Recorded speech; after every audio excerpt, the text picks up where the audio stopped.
नमस्कार प्रिय दर्शकों, आपका स्वागत है हमारे चैनल रिया टून्स में।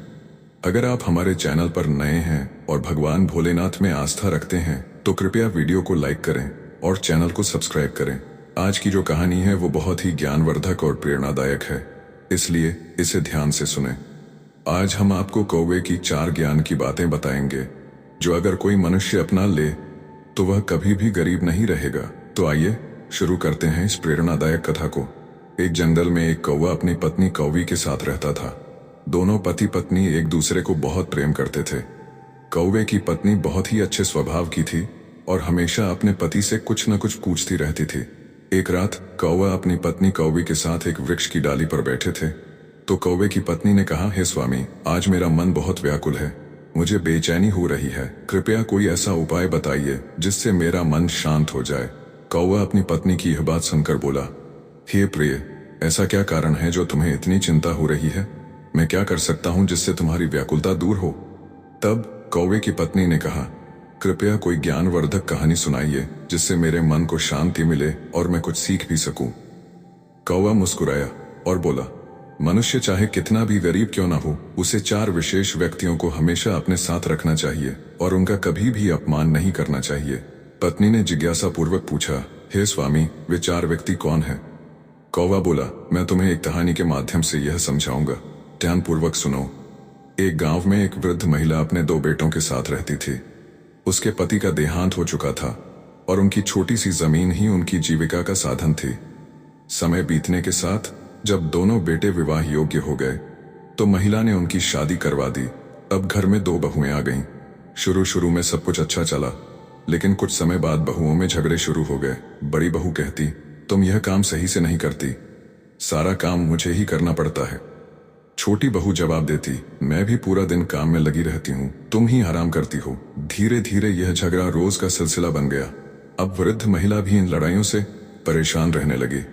उसने सोचा, जब हम 3 लोग थे तो थोड़ी सी जमीन में भी गुजारा हो जाता था, लेकिन अब 5 लोगों के लिए यह काफी नहीं है। शायद पैसे की तंगी ही इस झगड़े का कारण है। वृद्ध महिला ने अपने बेटों से कहा, बेटा, तुम दोनों परदेश जाकर कोई काम धंधा ढूंढो और पैसा कमा कर लाओ ताकि घर की जरूरतें पूरी हो सकें और यह झगड़ा खत्म हो जाए। कहते हैं कि घर में लड़ाई झगड़े का सबसे बड़ा कारण पैसे की कमी होती है। जब आवश्यकताएं पूरी नहीं होती तो तनाव बढ़ता है और लोग एक दूसरे से झगड़ने लगते हैं। दूसरा कारण यह होता है कि जब इंसान खाली बैठा रहता है तो उसका मन नकारात्मक विचारों से भर जाता है और वह बिना किसी कारण झगड़ने लगता है। तीसरा कारण यह है कि जब व्यक्ति अत्यधिक चालाकी करता है, यानी वह अपनी जिम्मेदारियों से बचता है, अपने हिस्से के काम से जी चुराता है और केवल आराम से जीवन बिताना चाहता है, तो ऐसे घर में विवाद होना स्वाभाविक है।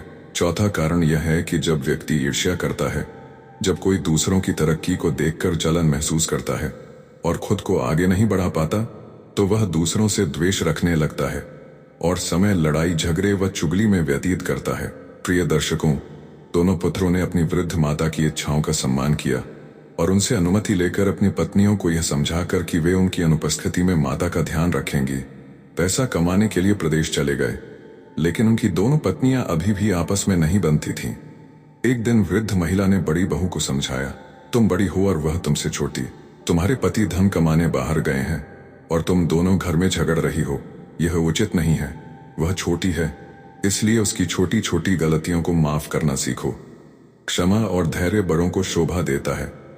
बड़ी बहू यह सुनकर क्रोधित हो गई और बोली, आप छोटी बहू का पक्ष ले रही हैं और मुझे समझाकर उसका मनोबल बढ़ा रही हैं। अगर वह सुन लेगी तो और ज्यादा झगड़ेगी और हमें परेशान करेगी। आप उसे खुली छूट दे रही हैं। वृद्ध महिला ने समझाया, पहले बड़े को समझाना चाहिए, फिर छोटे को। मैं पहले तुम्हें समझा रही हूं, फिर उसे भी समझाऊंगी। बड़ी बहू ने कुछ देर तक सुना, फिर गुस्से में चली गई। अगले दिन फिर झगड़ा हुआ। वृद्ध महिला छोटी बहू के पास गई और समझाया, वह तो छोटी है और तू छोटी है, इस तरह झगड़ना ठीक नहीं। तुम्हारे पति दूर धन कमाने गए हैं और तुम दोनों यहाँ आपस में लड़ रही हो। मोहल्ले पड़ोस के लोग हम पर हंसते हैं। जब घर में प्रेम होता है तो सुख समृद्धि अपने आप आती है। छोटी बहू को लगा कि वृद्ध महिला बड़ी बहू का पक्ष ले रही है। उसने तिरस्कार भरे स्वर में कहा, बुढ़िया, तू हमें मत समझा, तुझे अपनी बड़ी बहू प्यारी है और मुझे पसंद नहीं करती। वृद्ध महिला यह सुनकर सोचने लगी, इनकी बुद्धि खराब है, ये मेरी बात नहीं मानेंगी। समझाने जाओ तो उल्टा मुझसे ही सवाल करती हैं। इससे तो अच्छा है कि चुप ही रहा जाए। जहां कोई आपकी बात की कद्र न करे वहां चुप रहना ही बेहतर होता है। अब वृद्ध महिला ने उन्हें समझाना बंद कर दिया, लेकिन अब बहुएं उससे और भी अधिक नफरत करने लगीं। कोई उससे खाने के बारे में नहीं पूछता, उसे स्वयं रसोई में जाकर खाना लेना पड़ता। बहुओं के मन में अब यह विचार आने लगा कि काश यह वृद्ध महिला खुद ही घर छोड़कर चली जाए या इस संसार से विदा हो जाए, लेकिन वे उसे घर से निकालने के लिए कोई उचित बहाना नहीं ढूंढ पा रही थीं। प्रिय दर्शकों, अगला दिन होते ही दोनों बहुएं फिर से झगड़ने लगी। तब वृद्ध महिला ने अपनी टोकरी उठाई और घास काटने जंगल चली गई। कहते हैं कि व्यर्थ के झगड़ों में पड़ने से अच्छा है कि उनसे दूर रहा जाए, क्योंकि यदि आप सुनेंगे तो आपको कुछ न कुछ कहना भी पड़ सकता है। इसलिए वृद्धा हर रोज जंगल चली जाती थी और जब लौटती तब तक लड़ाई खत्म हो चुकी होती। एक दिन जब वह जंगल में घास काट रही थी तो अचानक उसके सामने एक विशाल नाग आ गया। उसे देख वृद्धा भय से कांपने लगी। उसे लगा कि आज उसकी मृत्यु निश्चित है। तभी नाग ने मनुष्य की भाषा में कहा, माता डरो मत, मैं तुम्हें कोई नुकसान नहीं पहुंचाऊंगा। मैं बहुत दुखी हूं और तुमसे अपनी व्यथा कहना चाहता हूं। नाग की बात सुनकर वृद्धा को कुछ सांत्वना मिली। उसने गहरी सांस ली और पूछा, हे नाग, मुझे बताओ तुम्हें क्या कष्ट है।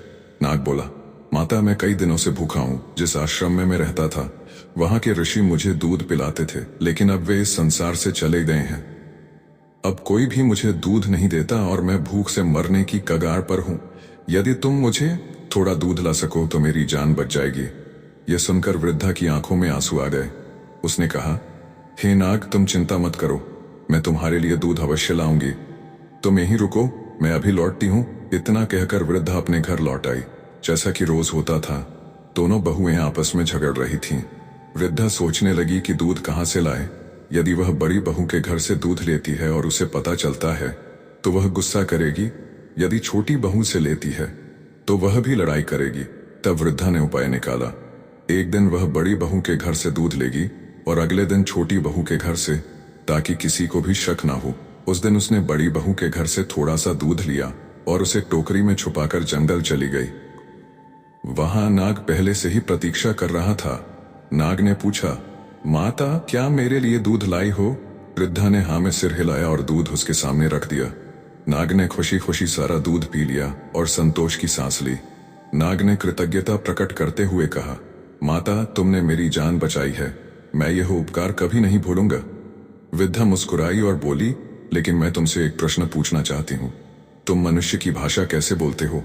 क्या तुम सच में नाग हो? नाग ने उत्तर दिया, माता मैं एक श्राप के कारण नाग बना हूँ। मैं एक राजा के घर जन्मा था, लेकिन जन्म के समय ही नाग रूप में था, इसलिए मेरे पिता ने मुझे जंगल में छोड़ दिया। मेरा श्राप 25 वर्षों का है और अब सिर्फ 1 वर्ष शेष है। इसके बाद मैं अपने असली रूप में लौट आऊंगा। वृद्धा को नाग की कहानी सुनकर उस पर स्नेह आ गया। उसके बाद वह रोज अपनी बहुओं से छुपाकर दूध लाने लगी, कभी बड़ी बहू के घर से तो कभी छोटी बहू के घर से। नाग भी हर दिन आकर दूध पीता और वृद्धा के प्रति अपने प्रेम और कृतज्ञता को प्रकट करता। उसे अब वृद्धा अपनी मां के समान लगने लगी थी। फिर एक दिन क्या हुआ कि बहू ने देखा कि उनका दूध रोजाना कम हो रहा है। दोनों बहुओं ने आपस में चर्चा की और कहा कि कोई उनका दूध चुरा रहा है। हर तीसरे दिन दूध कम हो जाता था। बड़ी बहू ने भी सहमति जताई और कहा कि यह समझ से बाहर है कि आखिर दूध कहाँ जा रहा है। उन्होंने विचार किया कि रसोई में केवल वृद्ध महिला ही जाती है, कोई और नहीं। फिर उन्होंने सोचा कि कहीं वही तो दूध नहीं चुरा रही। पड़ोसी भी घर में आते नहीं थे। छोटी बहू ने कहा, दीदी चोर कोई और नहीं बल्कि वही हो सकती है, क्यों ना हम उसे छुप कर देखें। दोनों ने योजना बनाई और नजर रखने लगी। अगले दिन वृद्ध महिला रोज की तरह बड़ी बहू के घर गई और रसोई में घुस गई। दोनों बहुएं छुपकर देख रही थीं। वृद्ध महिला ने चुपके से दूध लिया और उसे कपड़े में छुपाकर घास काटने के बहाने जंगल की ओर निकल पड़ी। बहू ने यह सब देख लिया और छोटी बहू ने कहा, दीदी चलो देखते हैं कि यह बुढ़िया दूध लेकर कहाँ जाती है। क्या यह खुद पीती है या किसी और को पिलाती है। दोनों बहुएं गुप्त रूप से उसके पीछे चलने लगी। वृद्ध महिला जंगल में पहुंची और उसी स्थान पर रुकी जहां वह घास काटती थी। तभी एक विशाल और डरावना सर्प वहां आ पहुंचा। वृद्ध महिला ने स्नेहपूर्वक उसे दूध पिलाना शुरू कर दिया। बहुएं यह देख भयभीत हो गईं। उन्होंने इतने बड़े सर्प को पहले कभी नहीं देखा था। डर के मारे उनके पैरों तले जमीन खिसक गई। छोटी बहू ने कहा, दीदी, यह सर्प कोई दैत्य लग रहा है और यह बुढ़िया भी कोई साधारण औरत नहीं है। कहीं ऐसा न हो कि यह हमें और हमारे बच्चों को नुकसान पहुंचाए। हमें इसे घर में घुसने नहीं देना चाहिए। उन्होंने निर्णय लिया कि आज के बाद वृद्ध महिला को घर में नहीं आने देंगे। उधर वृद्ध महिला नाग देवता को दूध पिलाकर घास लेकर घर की ओर लौटने लगी। जब वह घर पहुंची तो देखा कि दरवाजा अंदर से बंद था और दोनों बहुएं लाठी लिए खड़ी थीं। वृद्ध महिला ने दरवाजा खटखटाया तो बहुओं ने दरवाजा खोला, लेकिन वे अपनी साड़ी का पल्लू कमर में बांधे और हाथ में डंडा पकड़े हुए थीं। बुढ़िया ने चकित होकर पूछा, यह क्या कर रही हो बहुओं? दोनों बहुओं ने एक साथ जवाब दिया, बुढ़िया, तू कोई साधारण औरत नहीं है, तू एक डायन है। एक दिन तू हमें और हमारे बच्चों को खा जाएगी। वृद्ध महिला ने कहा, क्या कह रही हो बहुओं? मैं तुम्हारी सास हूं, तुम्हारे बच्चों की दादी। मैं कोई डायन नहीं हूं। मेरे पोता पोती मुझे सबसे अधिक प्रिय हैं। लेकिन बहुएं मानने को तैयार नहीं थीं। बड़ी बहू बोली, बुढ़िया, हमें बेवकूफ मत बनाओ। हमने अपनी आंखों से देखा है कि तुम एक भयानक सर्प को दूध पिलाती हो, हमारे घर से चोरी करके दूध ले जाती हो और उस दैत्याकार सर्प को पिलाती हो। अब हमें तुम पर विश्वास नहीं है। छोटी बहू ने दृढ़ता से कहा, आज से इस घर में तुम्हारी कोई जगह नहीं है। अगर तुम जबरदस्ती करने की कोशिश करोगी तो बचकर नहीं जाओगी। अब हमारा तुमसे कोई रिश्ता नहीं है, इसलिए अब तुम यहां से चली जाओ। प्रिय दर्शकों, उस बूढ़ी औरत ने अपनी दोनों बहुओं को बहुत समझाया, लेकिन वे उसकी बात मानने को तैयार नहीं थीं। बुढ़िया ने दुखी होकर कहा, यह मेरा भी घर है, मुझे अंदर आने दो। लेकिन बहुओं ने दरवाजा नहीं खोला। जब बुढ़िया ने जबरदस्ती करने की कोशिश की तो एक बहू ने उसे डंडा मार दिया और घर से बाहर धक्का दे दिया। रात का समय था, अंधेरा छा चुका था। बुढ़िया रोते हुए बोली, अब मैं कहाँ जाऊं? उसकी बहू ने बेरुखी से जवाब दिया, हमें परवाह नहीं, चाहे तुम कहीं भी चली जाओ, और दरवाजा बंद कर लिया। बुढ़िया वहीं रोती रही। फिर सोचा कि अब रोने से कुछ नहीं होगा। उसने फैसला किया कि उसे कहीं और शरण लेनी चाहिए। वह उस स्थान पर गई जहां वह घास काटा करती थी और उस नाग का इंतजार करने लगी जिसे वह दूध पिलाया करती थी। मगर रात का समय था, नाग नहीं आया क्योंकि वह दिन में ही आता था। वहां एक विशाल बरगद का पेड़ था। बुढ़िया थकी हारी उसी के पास बैठ गई और रात भर वहीं रही। सुबह होने का इंतजार करती रही। जैसे ही सूरज उगा, नाग वहां आ पहुंचा। उसने चारों ओर देखा, फिर उसकी नजर बुढ़िया पर पड़ी जो रो रही थी। नाग ने चिंतित होकर पूछा, माता, आपको क्या हुआ? आप इतनी दुखी क्यों हैं? बुढ़िया ने आंसू बहाते हुए कहा, बेटा, मेरी बहुओं ने मुझे घर से निकाल दिया। मैं तुम्हारे लिए दूध लाया करती थी। यह देखकर वे गुस्सा हो गईं और मुझे चुड़ैल समझने लगीं। अब मेरे बेटे भी दूर प्रदेश में हैं। मैं अकेली कहाँ जाऊं? प्रिय दर्शकों, यह सुनकर नाग ने बुढ़िया को दिलासा दिया, हे माता, अब चिंता मत करो, मुझे ही अपना बेटा मानो। यह सुनकर बुढ़िया को थोड़ी राहत मिली। फिर नाग ने कहा, आइए मैं आपको एक सुरक्षित स्थान पर ले चलता हूं। नाग आगे आगे चला और बुढ़िया उसके पीछे पीछे। वे एक घने जंगल में पहुंचे जहां एक आश्रम था। बुढ़िया ने पूछा, बेटा, यह आश्रम किसका है? यह बहुत सुंदर जगह है। नाग ने उत्तर दिया, यह एक ऋषि महात्मा का आश्रम था, लेकिन अब वे नहीं रहे। मैं यहीं दूध पीने आया करता था। यहाँ एक गाय भी है जो हमें दूध देगी। कुछ समय बाद गाय भी वहां आ गई। उसके थन दूध से भरे हुए थे। नाग ने कहा, हे माता, इस गाय का दूध निकालिए और स्वयं भी पीजिए।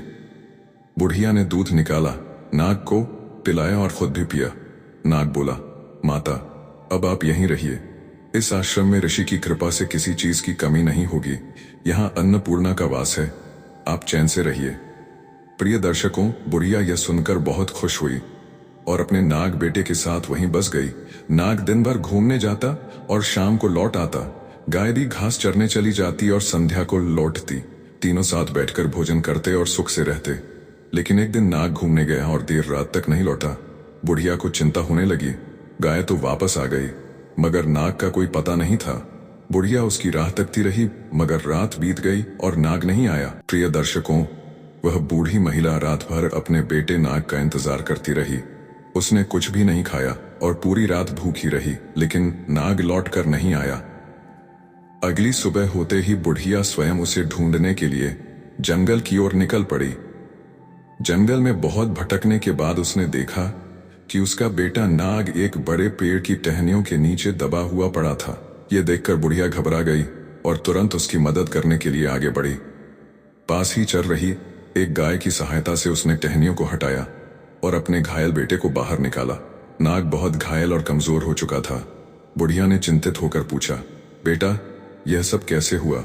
इस पर नाग ने कांपती आवाज में बताया, माँ, जब मैं आश्रम लौट रहा था तभी एक भयानक तूफान आ गया। मैं बचने के लिए एक पेड़ पर चढ़ गया, लेकिन तेज हवा के झोंके से वह पेड़ गिर गया और मैं उसकी टहनियों के नीचे दब गया।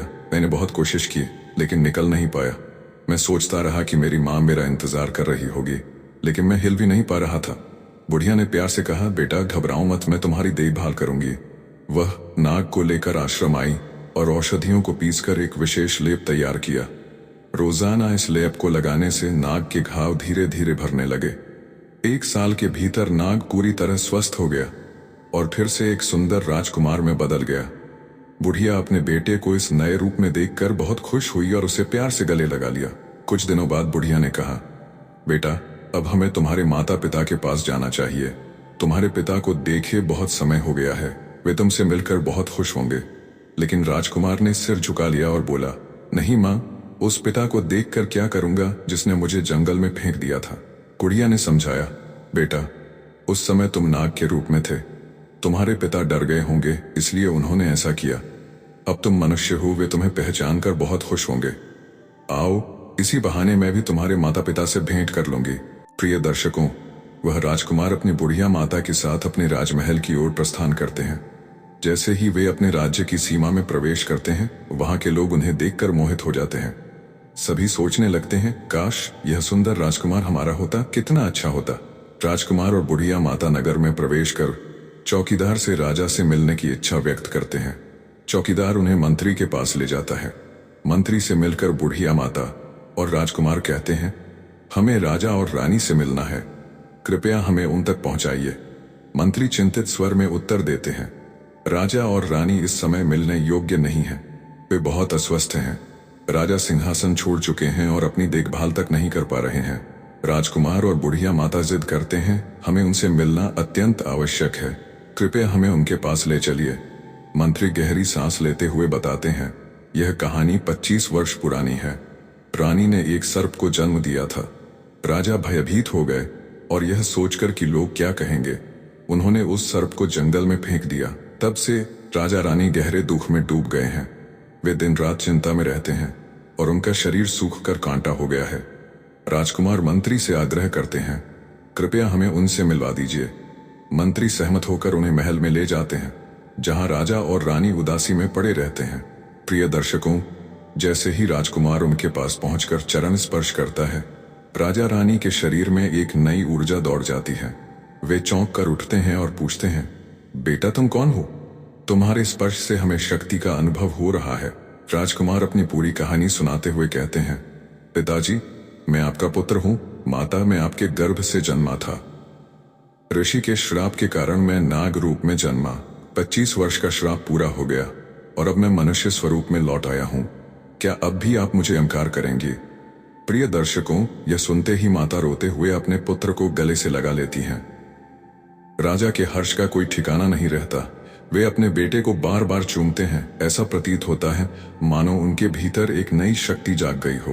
प्रिय दर्शकों, इतनी कहानी सुनने के बाद राजा और रानी कहते हैं कि इंसान को 4 चीजें कभी भी नहीं त्यागनी चाहिए। पहला बच्चा, दूसरा बुजुर्ग, तीसरा पागल और चौथा मेहमान। इन्हें अपने घर से कभी नहीं निकालना चाहिए, क्योंकि ये हमारे जीवन का अभिन्न हिस्सा होते हैं। फिर राजा ने पूरी प्रजा को संबोधित करते हुए कहा, हमारा बेटा लौट आया है। यह सुनकर पूरी प्रजा आनंदित हो उठी। राजा ने घोषणा कर दी कि अगले दिन राजकुमार का राज्याभिषेक किया जाएगा। अगले दिन भव्य समारोह में राजकुमार का राज्याभिषेक हुआ, लेकिन वहीं वह बूढ़ी माँ थोड़ी उदास हो गई। सोचने लगी कि अब वह कहाँ जाए। तब राजा ने स्नेहपूर्वक कहा, हे माता, आज से आप इस राज्य की राजमाता कहलाएंगी। यह सुनकर वृद्ध माँ की आंखों में आंसू आ गए, लेकिन वे खुशी के आंसू थे। इधर जब वृद्ध माँ के दोनों बेटे घर लौटे और अपनी माँ को घर में न पाया, तो उन्होंने अपनी पत्नियों से पूछा, हमारी माँ कहाँ है? पत्नियों ने जवाब दिया, तुम्हारी माँ एक डायन थी, इसीलिए हमने उसे घर से निकाल दिया। वह जंगल में जाकर सांपों को दूध पिलाती थी। यह सुनकर दोनों बेटे क्रोधित हो उठे और अपनी पत्नियों को फटकारते हुए बोले, तुम्हें शर्म नहीं आती? हमारी माँ को चुड़ैल कह रही हो। सच बताओ, माँ कहाँ है? लेकिन बहुओं को सच में नहीं पता था कि वृद्ध माँ इस समय कहाँ है। धीरे धीरे उनके ही पति उनसे नफरत करने लगे। घर में उनका सम्मान खत्म हो गया। उनके अपने बच्चे भी उनसे दूरी बनाने लगे। समाज भी उनकी अवहेलना करने लगा, क्योंकि कहते हैं ना, जो अपने माता पिता का अनादर करता है, समाज भी उसका अपमान करता है। इधर दोनों बेटों को जब पता चला कि उनकी माँ अब एक राजमाता बन गई हैं, तो वे बहुत प्रसन्न हुए। वे सोचने लगे कि हमारी माँ कितनी दयालु और धर्मपरायण थीं। भगवान ने उन्हें उनके कर्मों का सच्चा फल दिया है। इसके बाद दोनों भाई राज दरबार में पहुंचे और राजा की सहायता से अपनी वृद्ध माँ से मिले। उन्होंने भावुक होकर कहा, माँ, अब घर चलिए, हम आपको लेने आए हैं। लेकिन वृद्ध माँ मुस्कुराकर बोली, बेटा, मैं यहाँ बहुत खुश हूँ। यहाँ मेरे पास एक और बेटा है। तुम बिना चिंता के जाओ, मेरा आशीर्वाद तुम्हारे साथ है। अपने परिवार के साथ सुखपूर्वक जीवन बिताओ। माँ का आशीर्वाद लेकर दोनों भाई घर लौट आए। वृद्ध माँ का बेटा और पोता अपने जीवन में सुखी थे, लेकिन उनकी बहुएं दुखी थीं। भगवान ने उन्हें उनके कर्मों का फल दे दिया था। प्रिय दर्शकों, इस कहानी से हमें यह सीख मिलती है कि हमें अपने माता पिता और बुजुर्गों की सदा सेवा करनी चाहिए। जो लोग अपने माता पिता का अनादर करते हैं, भगवान उन्हें अवश्य दंडित करते हैं। हमारी आज की कहानी यहीं समाप्त होती है। हम आशा करते हैं कि आपको यह कहानी पसंद आई होगी और इससे आपको प्रेरणा मिली होगी। कहानी पसंद आई हो तो वीडियो को लाइक करें और हमारे चैनल रिया टून्स को सब्सक्राइब करें। फिर मिलेंगे एक नई प्रेरणादायक कहानी के साथ। तब तक के लिए नमस्कार। जय श्री कृष्ण।